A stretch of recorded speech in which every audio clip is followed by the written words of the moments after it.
جب پروین پلٹ کر لڑکوں کو پکڑنے کی کوشش کر رہی تھی تو ایک اجنبی سی آہٹ پر وہ چونکی۔ اس نے بے اختیار گردن موڑی تو چند قدم کے فاصلے پر تیزی سے گزرتا ہوا سایہ صاف دکھائی دیا۔ یہ عثمان تھا۔ تینوں کے قدم ایک ساتھ سست پڑ گئے۔ پروین لمحے بھر کو رکی۔ ثالث نے بھی قدم روک لیے۔ پروین بے ساختہ پلٹی۔ عثمان نے بھی رکتے رکتے ان تینوں کو دیکھا، جیسے خود بھی یقین نہ رہا ہو کہ واقعی ان کے سامنے کھڑا ہے۔ ایک پل کے توقف کے بعد پروین اور ثالث آگے بڑھے۔ عثمان بھی ان کے سمت چل پڑا۔ وہ ان بچوں بیچوں بیچ آ کھڑا، جہاں راہداری کی روشنی ان تینوں کے چہروں پر ایک ہی زاویے سے پڑ رہی تھی۔ عثمان کے چہرے پر وہی سنجیدگی، لیکن آج اس کی آنکھوں کے گرد تھکن کے سائے کچھ گہرے تھے۔ اس نے تیوری چڑھاتے ہوئے گہری سانس لی اور آہستگی سے بولا، کیا واقعی کوئی اور حل نہیں ہے جو ہم آزما سکیں؟ کیا زینڈر کو لازمی مرنا ہی پڑے گا؟ اگر معمولی سا بھی امکان ہو تو میں چاہوں گا کہ تم میرے خون میں موجود V16 نکال کر اسے دے دو۔ میں یہ برداشت نہیں کر سکتا کہ وہ یوں چلا جائے۔ پروین نے چند لمحے اسے خاموشی سے دیکھا، پھر دھیرے سے سر ہلایا۔ آپ خود جانتے ہیں عثمان کہ V16 ایک بار کسی کے جسم میں داخل ہو جائے تو خلیوں میں جذب ہو کر اس کا حصہ بن جاتا ہے۔ اسے دوبارہ نکالنا اب ناممکن کے برابر ہے۔ یہ سب کچھ جانتے ہوئے بھی ایسی باتیں کرنا خود کو دھوکہ دینے کے سوا کچھ نہیں۔ عثمان کے جبڑے مضبوطی سے بھنج گئے۔ اس نے بے یقینی کے ملے جلے احساس سے پھر سوال کیا، اتنا وقت ہو چکا ہے پروین کہ تم اب تک V16 کا مکمل فارمولا بھی نہیں ڈھونڈ سکی؟ کوئی چھوٹا سا سراغ بھی نہیں؟ پروین نے بے بسی سے ہلکا سا ہنسنے کی ناکام کوشش کی اور تھکے ہوئے لہجے میں جواب دیا، اب پورا پچھلا مہینہ ہمارے ساتھ رہے ہیں عثمان۔ اب خود دیکھ رہے تھے کہ ہم کہاں کہاں پھنسے رہے۔ مجھے لیبارٹری میں بیٹھ کر تحقیق کا وقت کب ملا؟ ہر دن آگ بجھانے میں گزر گیا۔ عثمان اچانک پھٹ پڑا، جیسے برسوں کا دبا ہوا اشتعال ایک دم سطح پر آ گیا ہو۔ وہ تقریباً بے قابو لہجے میں بول اٹھا، تو پھر تم نے یہ سب کچھ کیوں کیا پروین؟ تم نے ادھر ادھر سفر اور ان سب مشنوں میں وقت کیوں ضائع کیا؟ اگر تم شروع دن سے لیبارٹری میں بیٹھ کر صرف V16 پر تحقیق کرتی تو شاید آج تک فارمولا مل چکا ہوتا اور زینڈر کو مرنے کا انتظار نہ کرنا پڑتا۔ اس کی آواز کے آخری چند الفاظ جیسے ٹوٹ گئے۔ پروین نے اس کی آنکھوں میں لمحہ بھر کو جھانکا۔ وہاں صرف باپ کا خوف اور کرب تھا، دشمنی کچھ نہیں۔ اس نے بہت آہستہ اور صاف لہجے میں کہا، زینڈر نے اپنا فیصلہ خود کیا تھا عثمان، میں نے نہیں۔ وہ بات جو شاید کوئی اور زبان سے کہتا تو عثمان کے لیے برداشت کرنا آسان ہوتا، مگر پروین کے نرم مگر قطعی لہجے پر انہیں پل بھر کو خاموش کر دیا۔ لیبارٹری میں بیٹھ کر ایک مہینے کے اندر V16 کو کامیابی سے تیار کرنے کے امکانات تقریباً صفر کے قریب تھے۔ اتنے لوگوں نے دہائیوں تک V16 تیار کرنے کی کوشش کی تھی اور ہر بار ناکامی ان کا مقدر بنی تھی۔ پروین جانتی تھی کہ وہ پوری دنیا کے نامور سائنسدانوں سے زیادہ قابل نہیں۔ وہ یہ دعویٰ نہیں کر سکتی تھی کہ چند مہینوں میں وہ کچھ کر دکھائے گی جو دوسرے برسوں میں نہ کر سکے۔ وہ اس معاملے کے بارے میں کچھ مہینے پہلے ہی اندر اپنا فیصلہ کر چکی تھی۔ اسے اپنی حدود کا اندازہ تھا۔ اس کے ساتھ ساتھ لیلی پوری مدت لیبارٹری میں موجود رہی تھی۔ اس نے بے حساب ڈیٹا، بے شمار نمبرز اور رپورٹس جمع کی، لیکن نتیجہ صرف یہ نکلا کہ وہ حقیقی صورتحال کا ایک خاکہ بنا سکی۔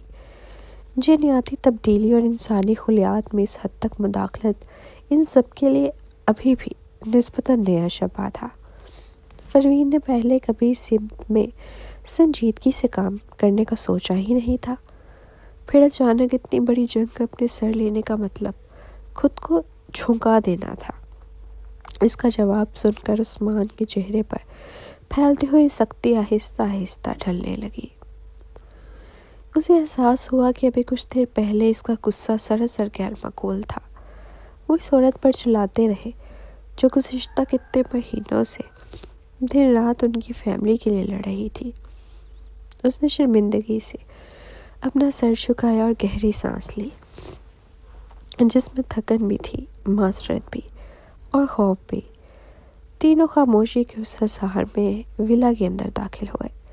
وسیع و عریض ہال میں لائٹس مدھم تھی، دیواروں پر پڑتے سائے ان کے بوجھل قدموں کی طرح تکے ہوئے دکھائی دیتے تھے۔ جیسے ہی وہ سیڑھیوں کی سمت بڑھے، ان کی نظر اوپر پڑی۔ سیڑھیوں کے درمیان میں زینڈر اور حارث خاموشی سے کھڑے انہیں دیکھ رہے تھے۔ دونوں کے چھوٹے چہرے غیر معمولی حد تک سنجیدہ تھے۔ تینوں بڑوں کے قدم رک گئے۔ حارث نے بے چینی سے زینڈر کو گولی ماری۔ جانا، جا کر انہیں بتاؤ۔ زینڈر کے چھوٹے سے جسم میں عجیب سی گھبراہٹ دوڑ گئی۔ اس کے ہاتھ اپنی قمیص کے دامن کو مٹھی میں جکڑنے لگے۔ وہ چند ثانیے وہی جمع رہا، جیسے ہمت جمع کر رہا ہو، لیکن قدم آگے نہ بڑھ پا رہے ہوں۔ یہ کیفیت دیکھ کر پروین کا دل مچلا۔ وہ فوراً آگے بڑھی، سیڑھیوں کے پاس زینڈر کے قریب آ کر نرم لہجے میں بولی، کیا بات ہے میرے بچے؟ کچھ غلط لگا ہے؟ کیوں اتنے چپ ہو؟ زینڈر نے پلکیں جھپکی پھر آہستہ سے بولا، ممی، میں آپ سے ایک چیز مانگنی تھی، ایک کس۔ اس کی آواز میں عجیب سا لرزہ تھا، جیسے وہ خود بھی اپنے مطالبے سے شرما رہا ہو، لیکن ساتھ ہی دل میں کسی سخت اندیشے سے بچنے کے لیے اس لمس کی ضرورت محسوس کر رہا ہو۔ پروین کے لب مسکراہٹ میں ڈھلے۔ اس نے فوراً سر ہلایا اور جھک کر اس کے نرم سے گال پر ایک لمبی بھرپور کس رکھ دی۔ زینڈر نے آنکھیں میچ لی، جیسے وہ لمحہ اپنے اندر قید کرنا چاہتا ہو۔ پھر اس نے گردن موڑ کر ثالث کی طرف دیکھا۔ ظالم ڈیڈی، اپنا سر نیچے کرے نا۔ ثالث کے سخت چہرے پر ایک پل کے لیے نرمی سی آئی۔ وہ بے آواز مسکرایا اور آہستہ سے اپنا سر اس کے قریب جھکا دیا۔ زینڈر نے اس کے گال پر بھی ایک معصوم سا بوسہ دیا، پھر دھیرے سے سر اس کے سینے سے لگایا، جیسے خود کو آخری بار تسلی دے رہا ہو۔ آخرکار اس نے عثمان کی طرف دیکھا۔ عثمان ایک قدم آگے بڑھا، جھک کر بازو کھول دیے، ایسے جیسے وہ زینڈر کو مضبوطی سے سینے میں بھینچ لینا چاہتا ہو، مگر زینڈر چند لمحے خاموش رکھا۔ اس نے ان کی طرف ہاتھ بڑھایا بھی نہیں۔ کچھ دیر جب وہ اچانک پلٹا تو دوبارہ پروین کی جانب دیکھنے لگا۔ اس بار اس کی نگاہوں میں عجیب سا سنجیدہ سوال تھا، ممی، کیا آپ ڈیڈی ٹرومین کی بیماری کا علاج کر پائیں گی؟ پچھلے مہینے پھر سے پروین تقریباً ہر لمحہ عثمان یاہو کہہ لیں ٹرومین کی ذہنی کیفیت سنبھالنے میں لگی تھی۔ V16 کے ساتھ جڑی اس خوفناک ذہنی بیماری نے انہیں اندر سے توڑ کر رکھ دیا تھا، مگر اب وہ تقریباً مکمل طور پر صحت یاب ہونے کے قریب تھے۔ پورے مہینے میں ٹرومین بہت کم باہر آیا۔ زیادہ تر وقت عثمان کی اصل مطمئن سی شخصیت اوپر رہتی تھی۔ پروین نے زینڈر کے سوال پر سر ہلایا۔ ہاں، میں علاج کروں گی۔ زینڈر نے فوراً دوسرا سوال جڑ دیا، کیا آپ یہ سب میرے مرنے سے پہلے کر لیں گی تاکہ میں خود اپنی آنکھوں سے ڈیڈی ٹرومین کو ٹھیک ہوتے دیکھ سکوں؟ پروین کے لبوں پر رکھی مسکراہٹ جم سی گئی۔ وہ لمحہ چند گھنٹے جیسا طویل محسوس ہوا۔ زینڈر کی آنکھوں میں ایسی ضد اور امید تھی کہ پروین کا دل چاہا سچ چھپا لے، مگر وہ کبھی اس بچے سے جھوٹ نہیں بولتی تھی۔ اس نے ایک بھاری سانس لی اور آہستہ سے جواب دیا، اگلے 2 دنوں میں تقریباً سب کچھ مکمل ہو جائے گا۔ ٹرومین مکمل طور پر ختم ہو جائے گا اور وہ پھر کبھی ظاہر نہیں ہوگا۔ تم جب جاگو گے تب تک وہ بس ایک کہانی رہ جائے گا۔ زینڈر نے سنجیدگی سے سر ہلایا، جیسے وہ کسی بڑے آدمی کی طرح معاملہ سمجھ رہا ہو۔ تو پھر میں کل دوبارہ جاگوں گا، ٹھیک ہے نا؟ میں خود دیکھنا چاہتا ہوں کہ ڈیڈی ٹراما اپنی بیماری سے کیسے پوری طرح ٹھیک ہوتے ہیں۔ پروین کے اندر کہیں درد سا اٹھا، لیکن اس نے اسے چہرے تک نہیں آنے دیا۔ ٹھیک ہے میرے بہادر بچے، وہ آہستگی سے بولی اور اس کے بالوں پر انگلیاں پھیرنے لگی۔ زینڈر کو اچانک جمائی آ گئی، وہ اپنی پلکوں کو مسلنے لگا۔ مجھے نیند آ رہی ہے بہت زیادہ، تو سو جاؤ، پروین نے ایک ماں والی نرمی سے کہا، اور یاد رکھو تم لازم جاگو گے، ہم سب تمہارا انتظار کریں گے، ٹھیک ہے؟ وہ سیڑھیاں چڑھ کر اوپر گئی۔ زینڈر اور حارث کو آہستہ آہستہ ان کے کمرے میں لے گئی۔ کمرے کی ہلکی سنہری روشنی میں دونوں چھوٹے لڑکوں کے چہرے مزید نازک اور معصوم دکھائی دے رہے تھے۔ اس نے دونوں کا بستر پر لٹایا، کمبل درست کیا۔ زینڈر تو اس قدر تھکا ہوا تھا کہ لیٹتے ہی تقریباً چند سانسوں میں نیند کی گہرائی میں ڈوب گیا۔ اس کی سانسیں ہموار ہو گئیں، پلکیں ساکن۔ دوسری طرف حارث نے آنکھیں تو بند کر رکھی تھی، لیکن اس کی پلکیں تھر تھرا رہی تھیں، جیسے وہ سختی سے اپنے آپ کو رونے سے روک رہا ہو۔ پروین نے یہ باریک سی حرکت دیکھ لی۔ وہ مسکرائی، آگے جھک کر اس کی پیشانی پر ہلکی سی چٹکی بھری۔ حارث نے جھجکتے ہوئے آنکھیں کھولی اور فوراً سوال داغ دیا، ممی، زینڈر نہیں مرے گا نا؟ پلیز بتائے نا کہ وہ نہیں مرے گا۔ پروین چند لمحوں کے لیے حیران رہ گئی۔ تم ایسا کیوں کہہ رہے ہو حارث؟ یہ خیال تمہارے ذہن میں کہاں سے آیا؟ حارث نے ہولے سے لب کاٹے۔ ایک بار جب میں بہت زیادہ بیمار تھا اور ڈاکٹرز کہہ رہے تھے کہ شاید میں بچوں ہی نہیں، تب ظالم نے مجھے پوری رات گود میں اٹھا رکھا تھا۔ وہ مجھے ایک سیکنڈ کے لیے بھی بستر پر نہیں چھوڑ رہے تھے، لیکن اب وہ زینڈر کے ساتھ ویسا نہیں کر رہے۔ اس کا مطلب ہے کہ وہ اصل میں نہیں مرے گا، ہے نا؟ بس وہ سب اسے ڈرا رہے ہیں نا؟ پروین کچھ دیر کھڑی رہی، پھر اس کے لبوں سے بے اختیار نکلا، مجھے بھی نہیں معلوم حارث۔ وہ سچ بول رہی تھی۔ جس لمحے ثالث نے ان کے لیے فیصلہ کیا تھا، اس نے تسلیم کر لیا تھا کہ اب یہ معاملہ صرف ان کے ہاتھ میں نہیں رہا۔ پروین نے اس سے اس کے مکمل پلان کے بارے میں پوچھا تک نہیں، بس اس پر بھروسہ کر لیا تھا، کیونکہ اسے دل کے کسی کونے میں یقین تھا کہ ثالث زینڈر کو یوں چھوڑ نہیں سکتا۔ انہیں یہ بھی محسوس ہوتا رہا کہ ثالث کے پاس کوئی بیک اپ پلان ہے، کوئی چھپی ہوئی چال، کوئی آخری پتہ، مگر وہ نہیں جانتی تھی کہ وہ کیا تھا، کیسے تھا، کب سامنے آئے گا۔ حارث نے اس کے جواب پر مایوسی ظاہر کرنے کی بجائے عجیب سا سکون لیا۔ اس نے گہری سانس چھوڑ کر کہا، اگر آپ کو بھی نہیں پتا تو اس کا مطلب ہے سب ٹھیک ہی ہوگا۔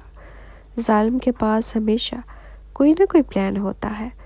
اس کے انداز میں یقین تھا، شاید وہی یقین جو ایک بچہ اپنے بڑوں کے فیصلے پر رکھتا ہے۔ پروین نے آہستہ سے مسکرا کر کہا، شاید ہمیں کل ہی جواب مل جائے گا۔ وہ جانتی تھی کہ زینڈر کا جسم زیادہ دیر تک یہ سب برداشت نہیں کر سکے گا، مگر پھر بھی کل پر امید باندھنا ہی اس وقت سب سے آسان سہارا تھا۔ حارث نے خاموشی سے سر ہلایا اور آہستہ سے آنکھیں بند کر لیں۔ ایک مہمان کمرے میں ہلکی سی مدھم روشنی جل رہی تھی۔ عثمان اندر آیا تو کمرہ ان کی موجودگی سے بھی زیادہ سنجیدہ لگنے لگا۔ وہ آہستہ قدموں سے چلتا غسل خانے میں داخل ہوئے، نل کھولا، ٹھنڈے پانی کی دھار اس کی انگلیوں سے بہہ کر سنگ مرمر کے بیسن میں گرنے لگی۔ اس نے اپنا چشمہ اتارا اور ہاتھ منہ دھونے کے بعد آئینے میں خود کو غور سے دیکھا۔ آئینے میں اسے اپنا چہرہ، اپنی مسکراہٹ، اپنی آنکھیں دکھائی دے رہی تھی، لیکن چند ثانیے میں ہی وہ مسکراہٹ آہستہ آہستہ غائب ہو گئی۔ ان کا تاثر اچانک بے حد بے حسی میں بدل گیا۔ آنکھوں کے اندر وہ مخصوص خالی پن ابھر آیا جو ٹرومن کی آمد کا اعلان تھا۔ اچانک اس نے سرد فلیٹ لہجے میں کہا، تم کل مر جاؤ گے، بتاؤ کیا کوئی ایسی بات باقی رہ گئی ہے جو تم کہنا چاہتے ہو؟ کوئی آخری شرط، کوئی آخری وصیت؟